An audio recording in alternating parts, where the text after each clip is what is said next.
தூள்களின் மேலே நான் சாய்ந்திருப்பதால் கவலை ஒன்று எனக்கில்லையே. என் தேவைகள் எல்லாம் அவர் பார்த்துக் கொள்வதால் கர்த்தருக்குள் மகிழ்ந்திருப்பேனே.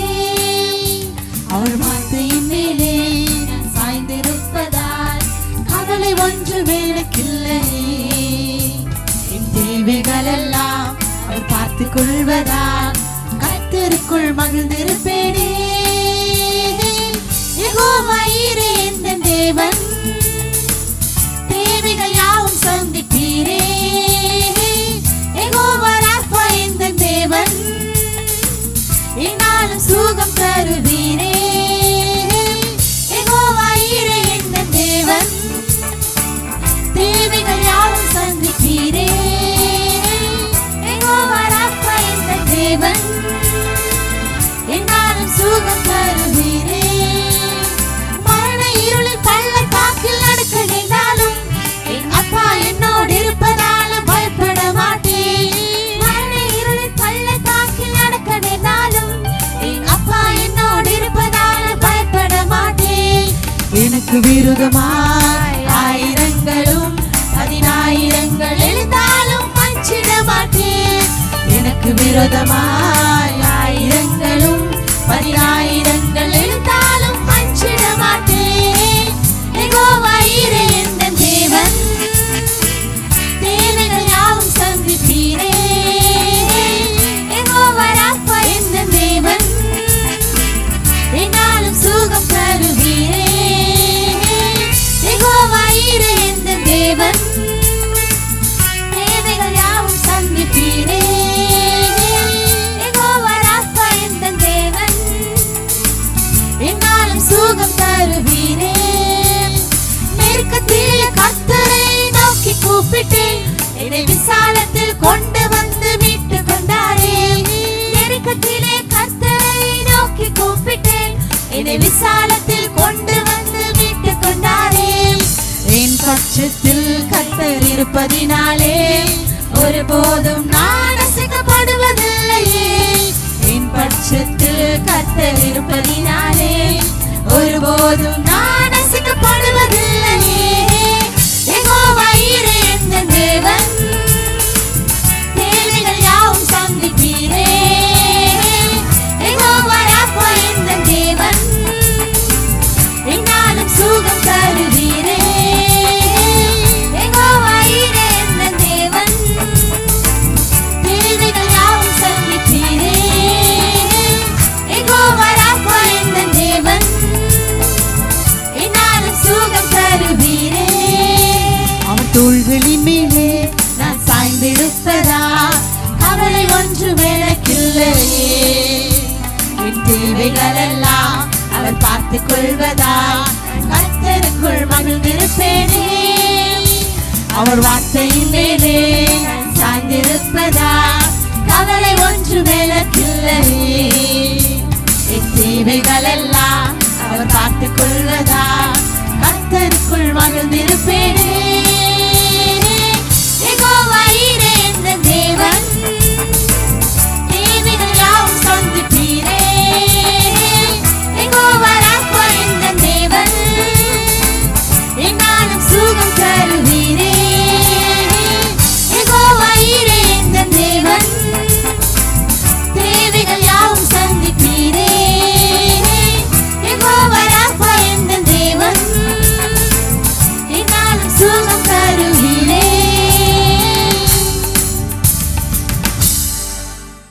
கர்த்தருக்கு ஸ்தோத்திரம்.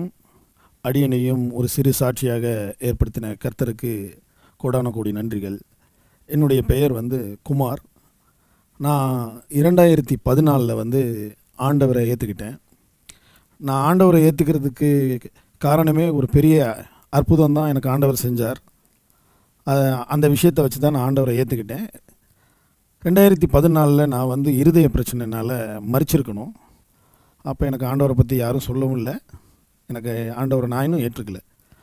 அந்த இருதய பிரச்சனையில் நான் திருச்சியில் உள்ள ஒரு பிரபலமான மருத்துவமனைக்கு போயிட்டு என்னோடய மெடிக்கல் செக்கப்லாம் பண்ணோம். அடுத்து வேறு 2 ஒப்பீனியன் வாங்குறதுக்கு இன்னும் சில மருத்துவர்களை போய் அணுகணும். எல்லாமே வந்து என்னோடய ஹார்ட்டில் வந்து 6 இடத்துல பிளாக் இருக்குது, பம்பிங் ஸ்லோவாக இருக்குது அப்படின்னு ஒரு இதை சொல்லிட்டாங்க. அப்போ எனக்காக இந்த சர்ச்சு வந்து தொடர்ந்து எனக்காக அவங்களோட உபவாச ஜபத்திலேருந்து, ஞாயிற்றுக்கிழமை ஆராதனை ஜபத்திலேருந்து எல்லாத்துலேயுமே எனக்காக ஜெபிச்சாங்க. அந்த ஜெபித்ததோட விளைவு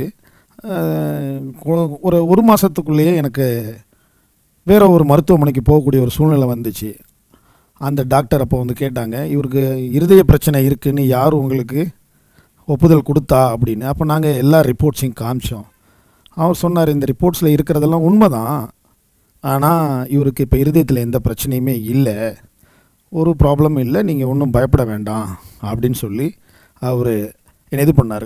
ஆண்டவர் என்னோடய உயிரை கொடுத்தாரு அப்படிங்கிற ஒரே விஷயத்துக்காக நானாக வெளியே வந்து ஆண்டவர் ஏற்றுக்கிட்டேன். ஆண்டவர் எனக்கு செய்த இன்னும் பல்வேறு அற்புதங்களை, அதிசயங்களை நான் சொல்லிக்கிட்டே இருக்கணும் அப்படின்னா இன்றைக்கி ஒரு நாள் போதாது. தொடர்ந்து என்னால் நிறைய விஷயங்களை சொல்ல முடியும். என்னோடய எல்லா வாழ்க்கையிலையும், என் குழந்தைகள் வாழ்க்கை, என் குடும்ப வாழ்க்கையில் எல்லாத்துலேயுமே ஒவ்வொரு படியுமே ஆண்டவர் எங்களை சரியான முறையில் வழி நடத்தியிருக்கிறார். ஒன்றுமே இல்லாமல் இருந்த எனக்கு ஒரு 1 கோடி ரூபா ரூபத்தில் ஒரு வீடை கட்டுவதற்கு ஆண்டவர் கிருபை செய்தார். அதற்குண்டான வழிவாசல்களை எங்களுக்கு திறந்தார். சாட்சினா ஆண்டவர் கொடுக்குறாருன்னு ஏதோ காசு கொடுக்க போகிறதில்ல, அதற்குண்டான வழிவாசல்களை நான் எதிர்பார்க்காத வழியிலெல்லாம் எனக்கு வந்து உதவிகள் கிடைத்தது. அது வந்து முற்றிலுமே ஆண்டவருடைய சுத்த கிருபை தான். தொடர்ந்து என்னுடைய எல்லோரும், இந்த உலகமே பயந்துக்கிட்டு இருந்த இந்த கொரோனா காலகட்டங்களில் கூட என்னோடய உடல்நிலை மிகவும் பலகீனப்பட்டு போனோம். அந்த சூழ்நிலையில் 2 நாள் நான் வந்து சுயநலமற்று, மருத்துவர்கள் எல்லாத்துக்குமே நான் சொல்கிற எல்லா சாட்சிக்குமே ஆதாரம் இருக்குது, மருத்துவ ரீதியான ரிப்போர்ட் ஆதாரம் எல்லாமே இருக்குது, அறிக்கை இன்ன வரைக்கும் நான் வச்சுருக்கிறேன். 65% நுரையீரல் பாதிக்கப்பட்டிருந்துச்சு, எல்லாமே கைவிட்டுட்டாங்க.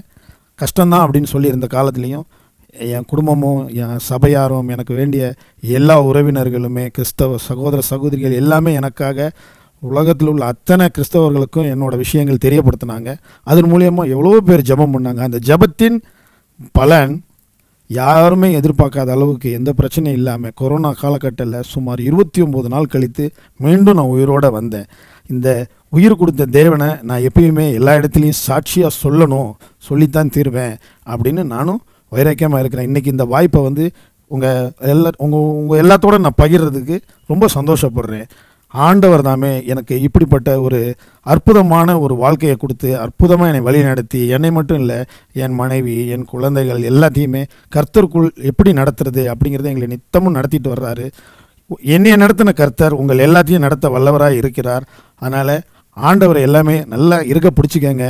நமக்கு உண்டான எல்லாவற்றையும் கண்டிப்பாக தரக்கூட தேவன் நம்மோடு இருக்கிறார். ஆமேன். மிகவும் அன்பானவர்களே, அற்புதமான இந்த நல்ல தொலைக்காட்சி மூலமாக உங்களை சந்திப்பதிலே நாங்கள் மகிழ்ச்சி அடைகின்றோம். நீங்கள் அனைவரும் சுகமாயிருப்பீர்கள் என்று நாங்கள் ஆண்டவருக்குள் நம்பிக்கையாக இருக்கின்றோம். பிரியமான தகப்பன் தாய்மார்களே, உங்கள் ஒவ்வொருவரையும் ஆண்டவர் ஆசீர்வதிப்பாராக. இந்த நிகழ்ச்சியை பார்த்து கொண்டிருக்கிற நீங்கள் உங்கள் குடும்பத்தினர் அனைவரையும் பார்க்க உற்சாகப்படுத்துங்கள். நண்பர்களுக்கும் அறிமுகம் செய்யுங்கள். உங்களை ஆண்டவர் நேசிக்கிறார். விசேஷமாக உங்களில் பலர் எங்களை தொடர்பு கொள்கின்றீர்கள். அவர்களுக்காக நாங்கள் இப்பொழுது ஜெபிக்க துவங்கிவிட்டோம். முக்கியமாக ஒவ்வொரு வெள்ளிக்கிழமைகளிலும் செவ்வாய்க்கிழமைகளிலும் உங்களுக்காக உங்கள் பெயரை சொல்லி உங்கள் ஜெப குறிப்புகளை எழுதி வைத்து குழுவினர் ஜெபிக்கின்றார்கள். ஆகவே ஜெபமே ஜெயம். அந்த ஜெபம் உங்கள் வாழ்க்கையிலே அற்புதத்தை கொண்டு வரும். அநேக சாட்சிகளை நாங்கள் கேட்டு வருகின்றோம். எதிர்காலங்களிலே உங்கள் மூலமாய் வருகின்ற சாட்சிகளை இதே தொலைக்காட்சியிலே நாங்கள் ஒளிபரப்பவும் திட்டமிட்டு வருகின்றோம். ஆகவே ஆண்டவர் உங்கள் குடும்பத்திலே இன்று ஒரு அற்புதம் செய்ய போகிறார். நிச்சயமாய் எதிர்பார்ப்போடு ஆண்டுடைய வார்த்தையை நாம் கேட்போம். மிகவும் நல்ல ஆண்டவர் நம்மை நேசிக்கின்றார். கவனியுங்கள், இந்த உலகத்திலே எங்கு பார்த்தாலும் பிரச்சனைகள், எங்கு பார்த்தாலும் போராட்டங்கள், எங்கு பார்த்தாலும் ஏதோ விதமான ஒரு எரிச்சல்கள், ஏமாற்றங்கள், அதற்கெல்லாம் மிஞ்சி நாம் பேசும் பொழுது சண்டைகள். அநேக இடங்களிலே சண்டைகளை நாம் பார்க்கின்றோம். குடும்பத்தில் சண்டை, நண்பர்களுக்குள்ள சண்டை, பெற்றவர்களுக்குள்ள சண்டை. ஒரே தெருவுல பல வருஷமா குடியிருந்தாலும் அருகில வாழ்கின்றவங்களோட திடீரென்று சண்டை, ஊருக்கு ஊரு சண்டை, நாட்டுக்கு நாடு கூட சண்டைங்க. பாருங்க, உலகம் எவ்வளவோ அழகா பெரிய ஒரு அற்புதமான நவீன ஒரு உலகத்துக்குள்ள வந்துட்டோம். ஆனா இந்த நாட்களில, இந்த ஆண்டுல நம்ம பார்க்கிறோம், யுத்தத்தினால சண்டையினால மட்டும் ஆயிரக்கணக்கான குடும்பங்கள் தங்கள் வீட்டுல தங்களுக்கு மிகவும் பிரியமானவர்களை இழந்திருக்கிறாங்க. லட்சக்கணக்கான போர் வீரர்கள் மடிந்து போனார்கள் என்று சமீபத்தில் நான் வாசிச்சேன். சண்டை, சில நேரங்களில் இந்த சண்டைகள் எல்லாம் நம்முடைய வாழ்க்கையில ஏன் வருகிறது, ஏன் நம் வீட்டுல சண்டைகள் வருகின்றது என்றெல்லாம் யோசிக்கும் பொழுது அநேகருக்கும் பாருங்களேன் ஒரே ஒரு பதில் தான் இருக்கும். நான் சண்டை போட ஆசைப்படலைங்க ஐயா, நான் சண்டை போட எனக்கு விருப்பமே இல்லை. வேறு யாராவது சண்டை போட்டா கூட எனக்கு அதுல விருப்பம் இருக்காது, நான் விலக்கி விட தான் நான் பார்ப்பேன். சமீபத்தில் ஒரு தம்பியை நான் சந்திச்சேன்.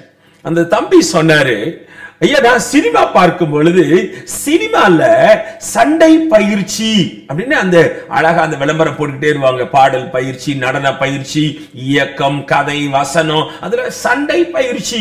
அதுல நான் பார்ப்பேன், எனக்கு பிடிச்சவர் சண்டை பயிற்சி கொடுத்திருக்கிறாரா, எனக்கு பிடிச்சவர் கொடுத்திருந்தா மட்டும்தான் அந்த படத்தை பார்ப்பேன். ஏன் தெரியுமா, அப்பதான் அந்த சண்டை ரொம்ப நல்லா இருக்கும், அந்த படம் ரொம்ப சூப்பரா இருக்கும், அந்த ஹீரோ நல்லா சண்டை போடுவாரு. பாருங்க, எதெல்லாம் பார்த்து ஒரு படத்தை செலக்ட் பண்றாங்க. இந்த உலகத்துல மனிதர்கள் சண்டை போடுறதுக்குன்னே ஆசைப்படுற பல மனிதர்கள் இருக்கிறாங்க. சிலருக்குலாம் அன்னைக்கு சண்டை போடலன்னா தூக்கமே வராது. ஆமா, யார்கிட்டயாவது ஒருத்தர்கிட்டயாவது சண்டை போட்டுறணும். சிலருக்கு சண்டை போடுறத கண்டு அலர்ஜி. ஐயோ சண்டை போடாதீங்க, சண்டை போடாதீங்க. பாருங்க, சில நேரங்கள் எல்லாம் நமக்கு பர்சனலா கோபம் வரும் அல்லது சண்டை போடணும் போல தோணும். ஆனா மற்றவங்க சண்டை போட்டா போடாதீங்க போடாதீங்க போடாதீங்க.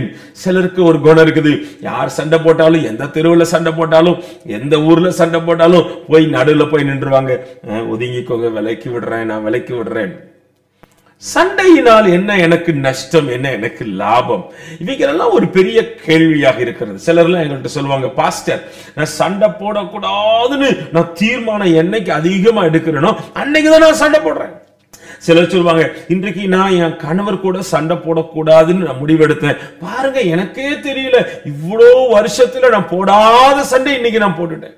என் மனைவியை நான் அடிக்க கூடாது, நான் சண்டை போடக்கூடாதுன்னு நினைக்கிறேன். நான் வீடு வாசல்ல நுழையிற வரைக்கும் அப்படிதான் நினைக்கிறேன் சார். உள்ள நுழைஞ்ச உடனே என்னமோ தெரியல, அடிதடி தகராறுலாம் முடிஞ்சிடுது. ஒரு குடும்பத்துக்கு நாங்க போயிருந்தோம். அங்க போய் பார்த்தா அவங்க வீட்டுல இருக்கிற எல்லா ஏசியும் நடுவுல நெளிஞ்சிருந்துச்சு. நான் கேட்டேன், இது என்ன புதுசா இருக்கு இந்த கம்பெனி, கரெக்டா நீளமா இருக்கிற ஏசி நடுவுல நனைஞ்சு வளைஞ்சு இருக்கு, இது புதிய கம்பெனியா, ஆனா யாரோ அடிச்ச மாதிரி இருக்கே கரெக்டான்னு. ஆமா, சண்டை வந்துடுச்சு வீட்டுல. கிறிஸ்தவ குடும்பங்கள் தான், பைபிள் அந்த வீட்டுல 10-15 பைபிள் இருக்குதான், பாட்டு புஸ்தகம் இருக்கு, ஆண்டவர் தெரியும் தான்.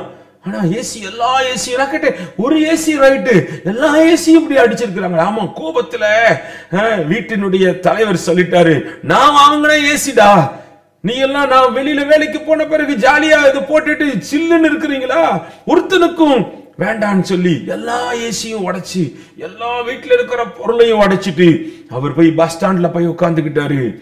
3 நாளா அங்க பட்டினியா கடந்திருக்கிறாரு. பாருங்க, கிறிஸ்தவ குடும்பங்கள் கொஞ்ச நேரம் கோபம், கடைசியில ஒருத்தர் அவரை மயக்கம் அடைந்த நிலையில கண்டுபிடிச்சு வீட்டுக்கு கொண்டு வந்திருக்கிறாங்க. இப்ப அவர் சொல்றாரு, அந்த கொஞ்சம் கோபம், அந்த கொஞ்ச நேரம் கோபம் கையில கடந்ததை எடுத்து நான் எல்லா பொருளையும் உடைச்சிட்டேன். இதாவது பரவாயில்ல, பொருட்களை உடைத்த மனிதர்கள், பல மனிதர்கள் கோபத்துல என்ன செய்கிறோம், யாரை அடிக்கிறோம், யாரை குத்துகிறோம் என்று அறியாமல் பல நேரங்களிலே மனிதர்களையே, தகப்பனை கொன்றவர்கள் உண்டு, தாயை கொன்றவர்கள் உண்டு, சகோதரர்களை கொன்ற சொத்துக்காக, கொஞ்சம் பணத்திற்காக, கொஞ்சம் வீட்டிலே ஏதோ ஒரு சிறிய விஷயம் தவறுதலாக நடந்து விட்டது என்பதற்காக ஒரு கோபம், உக்கிரம், பைபிளை நீங்கள் வாசிக்கும் பொழுது அநேக காரியங்கள் நமக்கு கோபம் சம்பந்தமாக, சண்டை சம்பந்தமாக ஆலோசனைகள் வேதாகமம் நமக்கு கொடுக்கின்றது.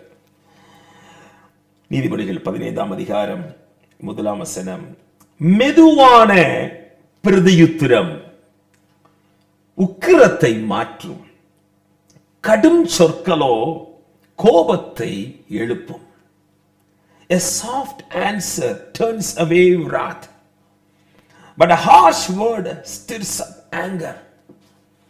A soft answer, மெதுவான பதில், மென்மையான பதில்னு சொல்லுவோம் இல்லையா? சில நேரங்கள்ல சிலருடைய குரலே காட்டமா தான் இருக்கும், கோபமா பேசுற மாதிரி இருக்கும். சிலருக்கு இயற்கையாவே முகம் கோபமா, இவர் பெரிய கோபக்காரரா இருப்பாரோ என்று சிலர் முகம் இருக்கும், கோபக்கார முகம். சில நேரங்களில் மீசை லைட்டா தூக்கி விட்ட கோபக்காரா இருப்பாரோ, அல்லது கொஞ்சம் ஓங்கி பேசினா கோபக்காரங்களா இருப்பாங்களோ. இன்றைக்கு அல்லது ஒரு சட்டை பட்டனை லேசா கழட்டி விட்டா பெரிய கோபக்காரரா இருப்பாரோ, கையில ஒரு செயின் பெருசா போட்டுட்டா கோபக்காரரா இருப்பாரோ.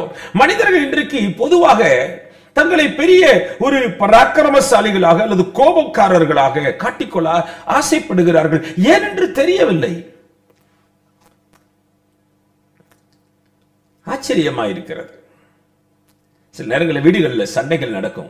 இப்ப நீங்க நிகழ்ச்சியை பார்த்து கொண்டு இருக்கிறீங்க, யாருக்கு தெரியும், எல்லாரும் சமாதானமா இந்த நிகழ்ச்சியை நாங்க பார்க்கணும்னு சொல்லி நாங்க ஆண்டவர்ட்ட ஜெபம் பண்ணுகிறோம். ஒருவேளை இந்த நிகழ்ச்சியை பார்த்து கொண்டு இருக்கிற நேரத்தில் உங்க வீட்டுல சண்டை நடக்கிறதா? நிகழ்ச்சியை பார்த்து கொண்டே நீங்கள் சண்டையும் கண்டினியூ பண்ணி கொண்டிருக்கிறீர்களா? மெதுவான பதில், மென்மையான பதில். கோபத்திலிருந்து விடுதலையாவது எவ்வாறு? பதிலுக்கு பதில் பேசுவதல்ல. பல நேரங்களில் பல வீடுகளில் சண்டை நடக்கும் பொழுது கூடவே பேசிக் கொண்டிருப்பார்கள். கணவன் ஒன்றை பேசுகிறான், அந்த மனைவி கூடவே பேசிக் கொண்டிருப்பார்கள். அல்லது மனைவி ஒன்று பேசினால் கணவன் கூடவே பேசிக் கொண்டிருக்கலாம். அல்லது மருமகள் ஒன்று பேசும் பொழுது மாமியார் கூடவே பேசிக் கொண்டிருப்பார்கள். மாமியார் ஒன்று பேசினால் மருமகள் கூடவே பேசிக் கொண்டிருப்பார்கள். இதெல்லாம் இது ஒரு கலாச்சார பிரச்சனை நம்முடைய குடும்பங்களில் நடக்கிறது.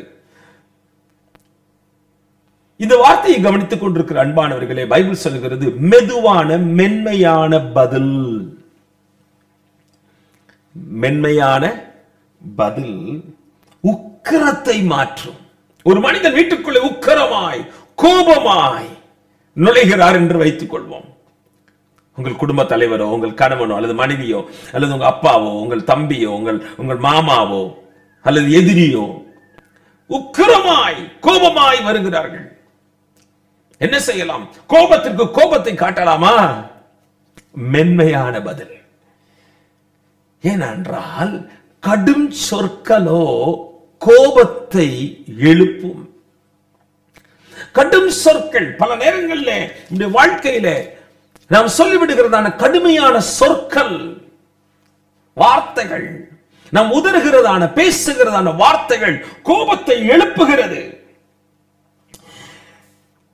17ஆம் அதிகாரம் நீதிமொழிகள்ல வாசிக்கும் பொழுது 1ஆம் வசனம், சண்டையோடு கூடிய வீடு நிறைந்த கொழுமையான பதார்த்தங்களை பார்க்கிலும் அமெரிக்கையோடு சாப்பிடும் வெறும் துணிக்கையே நலம்.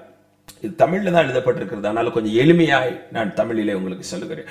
ஒரு வீடு இருக்கிறது, அந்த வீட்டுல பயங்கர சண்டை. ஆனா பிரியாணி, மட்டன், சிக்கன் வறுவல், இப்படி எல்லாம். நான் மட்டன் சிக்கன் உடனே இந்த செய்தியை கேட்டுக்கிட்டு இருக்கும்போது நீங்க எந்திரிச்சு சாப்பிட போயிடாதீங்க, பிரசங்கத்தை கேளுங்க. உங்க வாழ்க்கையில ஆண்டவர் மாற்றத்தை கொண்டு வர போகிறார். இது உணவுகளை எல்லாம் அதிகமாய் வைத்து சாப்பிடுகிற ஒரு பெரிய பண்டக சாலை. எல்லா இறைச்சிகளும் இருக்கிறது, ஆனா சண்டையும் கூட இருக்குது. அந்த சண்டையோடு கூடிய பெரிய உணவுகள் வைத்திருக்கிற பெரிய வீடுகளை பார்க்கிலும் சந்தோஷமா, நிம்மதியா, அது கஞ்சியா இருக்கட்டும், அல்லது கூலா இருக்கட்டும், அல்லது வெறும் வெஜிடேரியன் ஃபுட்டா இருக்கட்டும், கொஞ்சம் காய்கறியா இருக்கட்டும், பழைய சோறா கூட இருக்கட்டுங்க, சாப்பிடுகிற அந்த சாப்பாடு நல்லது. பல நேரங்களில் வீட்டுல சண்டையை அடக்கிறேன்னு பலரும் முயற்சி எடுப்பாங்க. பைபிள் அழகாய் சொல்லுகிறது, ஒருவேளை கணவன் மனைவி சண்டையில மனைவி சண்டை போட்டுக்கொண்டே இருக்கிறாள், கணவன் அடக்க பார்க்கிறீர்கள், அவளை அடக்க பார்க்கிறீர்கள் என்றால் வேதாகமம் சொல்லுகிறது, நீங்கள் அதற்கு முன்பதாக காற்றை அடக்கி பழக்க வேண்டும். இந்த உலகத்தில் இருக்கிற காற்றை உங்களால் அடக்க முடியுமா? முடியாது அல்லவா? அதுபோல சில சண்டைகளை நம்மால் அடக்க முடியாது. அது ஓயாத ஒழுக்கு. பல வசனங்களை நீங்கள் நீதிமொழிகளிலே தொடர்ந்து வாசிக்கும் பொழுது, முக்கியமாக 21ஆம் அதிகாரத்திலே 3 இடங்களிலே சண்டைக்காரி, சண்டை சம்பவம் இவைகள் எல்லாம் சொல்லப்பட்டிருக்கிறது. தாய்மார்களே, பெண்களே, விசேஷமாய் அன்போடு நான் உங்களுக்கு ஒரு சில ஆலோசனை சொல்லுகின்றேன். கோபமாய் வருகின்ற கணவர், ஆத்திரமாய் இருக்கின்ற உங்கள் வாழ்க்கை, கோபமாய் உங்களை தூண்டுகிறதான உங்கள் உறவுகள், சொந்தங்கள், முக்கியமாக இந்த திருவிழா காலங்களிலே, கிறிஸ்துமஸ் காலங்களிலே அநேகர் உங்கள் வீட்டுக்கு வரப்போகிறார்கள் என்ற செய்தி சில சமயம் மகிழ்ச்சி அளிக்கிறது. சிலர் வரப்போகிறார்கள் என்ற செய்தி உங்களை எரிச்சல் படுத்துகிறது, கோபப்படுத்துகிறது. வரட்டும், பார்த்துக் கொள்கிறேன். இல்லை, புதிய ஏற்பாட்டுக்குள் வாருங்கள். ஆண்டவர் இயேசு சொல்லுகிற வார்த்தையை நீங்கள் நன்றாய் கவனியுங்கள். மத்திய 5ஆம் அதிகாரத்திலே நாம் அழகாய் வாசிக்கின்றோம். அங்கே ஆண்டவர் இப்படிப்பட்ட வார்த்தைகளை அங்கே சொல்லுகிறார். என்ன சொல்லுகிறார்? 5ஆம் அதிகாரத்திலே, சமாதானம் பண்ணுகிறவர்கள் பாக்கியவான்கள். சமாதானம் பண்ணுகிறவர்கள் பாக்கியவான்கள், அவர்கள் தேவனுடைய புத்திரர் எனப்படுவார்கள். ஒரு பக்கம் சண்டை, சண்டைனா எனக்கு பிடிக்கும். பலரெல்லாம் பார்த்தீங்கன்னா சண்டை சண்டை சண்டை வேடிக்கை பார்க்கிற ஒரு கூட்டம். ஆமா, சண்டை 2 பேர் தான் போடுவாங்க, அல்லது 2 பேருக்கு சார்பா இன்னும் 2 பேர் போடலாம். ஆனா வேடிக்கை பார்க்கறதுக்கு ஒரு பெரிய கூட்டம். அது என்னமா தெரியல, சண்டை வேடிக்கை பார்க்கறதுல அவ்வளவு கூட்டம். படங்கள்ல கூட சண்டை காட்சி இல்லாம ஒரு படமே இருக்காது. ஆனா சமாதான காட்சிகள் எவ்வளவு இருக்கிறது. சண்டையே போடாமல் சமாதானம் பண்ண முயற்சி எடுத்த எத்தனை படங்கள், எத்தனை சூழல்கள், எத்தனை குடும்பங்கள். இன்றைக்கு குடும்பங்கள் சீரழிந்து போவதற்கு காரணம் சமாதானம் பண்ணுவதற்கு யாருமே இல்லை. சண்டையை தூண்டி விடுவதற்கு ஆட்கள் இருக்கிறாங்க, கோல் சொல்லுகிறதற்கு ஆட்கள் இருக்கிறாங்க.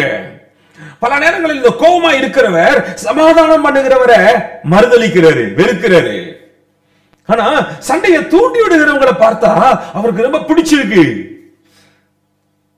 சண்டை தூண்டி விடுறாங்க. பிள்ளைகளுக்குள்ள, அம்மாவுக்கும் மகனுக்குள்ள சண்டையை தூண்டி விடுறாங்க. மகனுக்கும் நடுவுல அவங்க சண்டையை தூண்டி விடுறாங்க. இன்றைக்கு அநேக குடும்பங்கள், அநேக மனிதர்கள் மற்றவர்கள் சண்டை போட்டுக் கொள்ள வேண்டும் என்ற சிந்தனையில் மட்டுமே வாழ்கிறார்கள். இதற்கு நடுவில் சமாதானம் பண்ணுகிறவர்கள் யாரா? இந்த சமாதானம் பண்ணுகிறவர்கள் பாக்கியவான்கள். Blessed are the peacemakers. இவங்க என்ன செய்யறாங்க?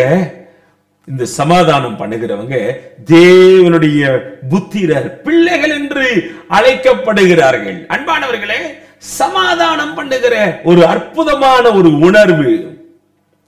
ஒரு பக்கம் மக்கள் அடித்துக் கொள்கிறார்கள், பல காரணங்களுக்காக சண்டையிட்டுக் கொள்கிறார்கள். ஆனால் இன்றைக்கு ஆண்டவர் உங்களை என்னையும் எப்படி எதிர்பார்க்கிறார் தெரியுங்களா? சமாதானம் பண்ணணுங்க, சமாதானம் பண்ணணும். இன்றைக்கு இந்த வருஷத்துல யாரோடெல்லாம் நீங்க சண்டை போட்டிருக்கீங்களோ, கிறிஸ்துமஸ் வரப்போகிறது, நியூ இயர் வரப்போகிறது, ஒரு முடிவெடுங்க. உங்க செல்போனை இப்பவே எடுக்காதீங்க. கூட்டம் முடிஞ்சு ஜெபம் முடிந்த பிறகு உங்க செல்போனை எடுத்து யாரோடெல்லாம் சண்டை போட்டிருக்கீங்களோ எல்லாரோடும் சமாதானமாகுவதற்கு முயற்சி எடுங்க.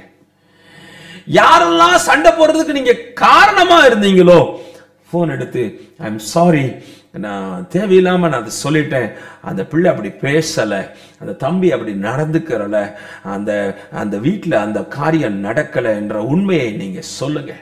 பல நேரங்களில் நாம் சொன்ன பொய் அல்லது நம்முடைய வாழ்க்கையிலே நாம் செய்த சில தவறுகள் பல வீடுகளிலே இன்னமும் சண்டைகள் தொடர்ந்து கொண்டே இருக்கிறது. அங்கே தொடர்கிறபடியினாலே இன்னமும் நீங்கள் பாக்கியம் பெறாமல் இருக்கிறீர்கள். ஒருவேளை நீங்கள் சொன்ன ஒரு பொய், நீங்கள் சொன்ன ஒரு சின்ன ஒரு கோல்மூட்டுதல், அது தீப்பிடித்து தீப்பிடித்து தீப்பிடித்து வீடே எரிந்து கொண்டிருக்கலாம். நீங்கள் நினைக்கலாம், நான் ஒரு சின்ன பற்ற வைத்தல் தானே, ஒரு சின்ன ஓரத்தில் தானே நான் கொளுத்தி விட்டேன் என்று. இல்லை, ஓரத்தில் கொளுத்தினது வீடே பிடித்துக் கொண்டிருக்கிறது. பரிகாரம் செய்யுங்கள், சமாதானத்துக்குள் வாருங்கள். நீங்க சொல்லுங்க, ஐயா அம்மா அதை தெரியாம சொல்லிட்டேன், இவ்வளவு பெரிய பிரச்சனையா மாறும் நான் நினைக்கலன்னு சொல்லி அந்த குடும்பத்துக்கு ஒரு நம்பிக்கையை கொண்டு வாங்க. அதனால் நீங்கள் தேவனுடைய பிள்ளைகளாக மாறுவீர்கள். ஆம் அன்பானவர்களே, சமாதான பிரபு யார் தெரியுமா? இயேசு கிறிஸ்து சமாதான பிரபு. இந்த கிறிஸ்துமஸ் காலங்களில் அந்த பிரபு இயேசு நம்ம உள்ளத்துல இருப்பார் என்றால், நான் இப்பொழுது ஜெபிக்க போகிறேன். அந்த சமாதானம் உங்களுக்குள்ளே வரும். உங்களுக்குள்ள இயேசு என்கின்ற சமாதானம் வந்துடுச்சுன்னா நம்ம மற்றவர்கள் வாழ்க்கையில சண்டைக்கும் போக மாட்டோம், மற்றவர்களை சண்டை போட தூண்டவும் விட மாட்டோம், மற்றவர்கள் இப்படி சண்டை போட்டுக் கொள்ளும் போது அதை கண்டு வேடிக்கை பார்த்து ரசிக்கவும் மாட்டோம். மாறாக அவர்களை சமாதானப்படுத்துவோம். யாரால் மட்டும் முடியும்? இயேசுவின் பிள்ளைகளால் மட்டும் முடியும். அவர்கள் மட்டுமே சமாதானம் பண்ண முடியும். ஏனென்றால் சமாதான பிரபு உள்ளே இருக்கிறபடியினாலே. நீங்கள் இயேசுவின் பிள்ளைகளாய் வாழ விரும்புகிறீர்களா? நிச்சயமாய் சண்டை வேண்டாம், நிச்சயமாய் சண்டைகள் வேண்டாம். ஆண்டவர் உங்களை ஆசீர்வதிக்க வல்லமை உள்ளவராய் இருக்கிறார். அன்புள்ள ஆண்டவரே, இந்த பிள்ளைகள் ஒவ்வொருவருக்காக நான் ஜெபிக்கிறேன். இந்த கிறிஸ்துமஸ் காலங்களிலே ஒருவேளை அதிகமான சண்டைகள், அதிகமான போராட்டங்கள், அதிகமான வேதனைகள், அதிகமான ஆண்டவரே காயங்கள், ஒருவரை ஒருவர் அடித்து குடும்பங்களுக்குள்ளே போராடி கொண்டிருப்பார்கள் என்றால், இயேசுவின் நாமத்தில் சமாதான பிரபு இயேசு இவர்களுடைய வீட்டுக்குள் பிரவேசித்து ஒரு அற்புதம் செய்வீராக, ஒரு அற்புதம் செய்வீராக. அவருடைய துக்கங்கள் எல்லாம், சண்டைகள் எல்லாம் சமாதானமாய் மாறுவதாக உதவி செய்யும் ஆண்டவரே. மனம் இறங்கும், உதவி செய்யும், இரக்கம் செய்யும், அற்புதம் செய்யும். சமாதான பிரபு இயேசு ஒவ்வொருடைய வீட்டிலும் கடந்து வருகிறதுனால் இந்த கிறிஸ்துமஸ், இந்த நியூ இயர் மகிழ்ச்சியின் நியூ இயராய், மகிழ்ச்சி நிறைந்த கிறிஸ்துமஸ் ஆய், சமாதானம் நிறைந்த ஒரு கிறிஸ்துமஸ் ஆய் மாறட்டும் என்று சொல்லி நாங்கள் ஆசீர்வதிக்கிறோம். இந்த மாதம் முழுவதும் அனைவரோடும் எல்லா சூழல்களிலும் எப்பொழுதும் சமாதானம் அடைய பிள்ளைகள் ஒரு பொருத்தனை செய்வார்களாக. தங்களை காயப்படுத்தினவர்களை கூட மன்னித்து சமாதானம் அடைய உதவி செய்வீராக. இயேசு நல்லவர், சமாதான பிரபு இயேசு நல்லவர். சண்டை இனி வேண்டாம், இயேசு எங்களுக்கு போதும். சமாதானத்தை தருவீராக. ஆமேன், ஆமேன், ஆமேன். God bless you அன்பானவர்களே. ஆண்டவர் உங்களுக்கு சமாதானத்தை கட்டளையிடுகிறார். எங்களோடு நீங்கள் தொடர்பு கொள்ளுங்கள். ஆண்டவர் இயேசு உங்களை ஆசீர்வதிப்பார். God bless you.